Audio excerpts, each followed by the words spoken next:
પાદરાના સાદી ગામે શાળા પ્રવેશ ઉત્સવની સાથે ₹1.14 કરોડના ખર્ચે નવનિર્મિત કન્યા પ્રાથમિક શાળાનું લોકાર્પણ કરવામાં આવ્યું।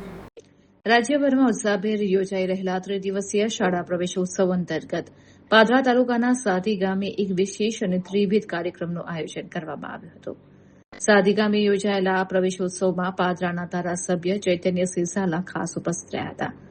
આ પ્રસંગે શાળા પ્રવેશોત્સવની સાથે સાથે ગ્રામ્ય વિસ્તારની દીકરીઓના શિક્ષણને વેગ આપવા માટે સાદી કન્યા પ્રાથમિક શાળાના નવનિર્મિત ભવ્ય બિલ્ડિંગનું લોકાર્પણ પણ ધારાસભ્યના હસ્તે કરવામાં આવ્યું હતું।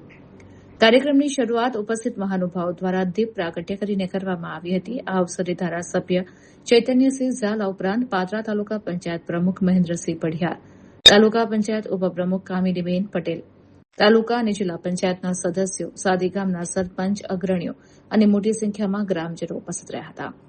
શાળા પરિવાર દ્વારા તમામ આમંત્રિત મહેમાનોનું ભાવભર્યું સ્વાગત કરવામાં આવ્યું હતું, જેમાં ધારાસભ્યનું શાલ ઓઢાડીને વિશેષ સન્માન કરાયું હતું। આ મંગળ પ્રસંગે આંગણવાડી અને પ્રાથમિક શાળામાં પ્રથમ વખત પગ મૂકી રહેલા એવા ભૂલકાઓને મહાનુભાવો દ્વારા શૈક્ષણિક કીટ આપીને ઉત્સાહભેર પ્રવેશ કરાવવામાં આવ્યો હતો।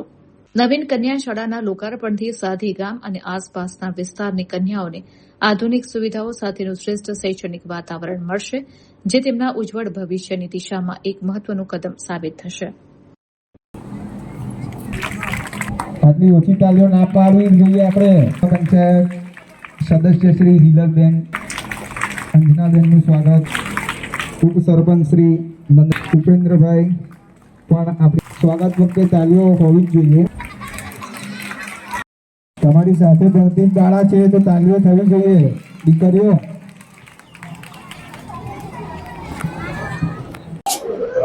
બાળકો પોતાનું શિક્ષણની શરૂઆત શાળા અને આંગણવાડીથી કરે છે અને તેઓને સારું શિક્ષણ મળે તેના માટે ગુજરાત સરકાર શ્રી બાળકોને શાળામાં પ્રવેશ અપાવવા માટે શાળા પ્રવેશોત્સવનું આયોજન કર્યું છે, જેના ભાગરૂપે પાદરા તાલુકાના સાદી ગામે આજરોજ આંગણવાડી અને શાળામાં બાળકોને પ્રવેશ અપાવવામાં આવ્યો છે અને તેની સાથે જ સાદી કન્યા શાળા કે જે 75 લાખ રૂપિયાના ખર્ચે બનીને તૈયાર થઈ છે, આ શાળાનું લોકાર્પણ આજે રાખવામાં આવ્યું છે। સાદી ગામના સર્વે વિદ્યાર્થીઓ, બાળકો અને વાલીઓમાં ખૂબ જ ઉત્સાહ જોવા મળ્યો હતો અને સરકારશ્રીનું શાળામાં પ્રવેશ અપાવવાનું જે પગલું છે તે બાળકોને સારું શિક્ષણ અપાવીને આવતીકાલનું ભવિષ્ય મજબૂત કરશે, તેના માટે સૌમાં ખુશીની લાગણી જોવા મળી હતી।